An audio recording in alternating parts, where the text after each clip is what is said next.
আপনার কি ঘন ঘন ঠান্ডা লাগা, মাথা ব্যথা করা, মাথা বার হয়ে থাকা, অতিরিক্ত হাঁচি আসা সমস্যাগুলো হয়ে থাকে?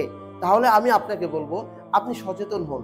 কেননা আপনি হয়তো পলিপাসের মতো মারাত্মক সমস্যা আক্রান্ত হতে যাচ্ছেন। আমাদের কাছে প্রতিদিন যে রোগীগুলো আসতেছে তাদের অনেকেই এই সমস্যাটি অবহেলার কারণে নাকে ইনফেকশন হয়ে যাওয়া, গলায় টনসিল হওয়া এবং শ্বাসকষ্টের মতো মারাত্মক সমস্যায় আক্রান্ত হচ্ছে। পলিপাস হচ্ছে আপনার নাকের ভিতরে থাকা এক নীরব ঘাতক, যা আপনার নিত্যদিনের স্বাভাবিক শ্বাস প্রশ্বাসের প্রক্রিয়াকে জটিল করে তুলতেছে। এই সমস্যাটি নিয়ে অবহেলার কারণে অনেকের যখন এই সমস্যাটি জটিল হয়ে যায় তখন নাক বন্ধ হয়ে থাকা, শ্বাস নিতে কষ্ট হওয়া, মাথা ব্যথা করা, মাথা বারবার হওয়া সহ আরো নানা ধরনের সমস্যা তৈরি হয়। তাই আমি আপনাকে বলবো, আপনি যদি পলিপাসের মতো মারাত্মক সমস্যা আক্রান্ত হয়ে থাকেন তাহলে অবহেলা না করে দ্রুত চিকিৎসা গ্রহণ করুন। ভালো থাকুন, সুস্থ থাকুন। পলিপাস নিয়ে অবহেলা নয়, সতর্কতা অবলম্বন করুন।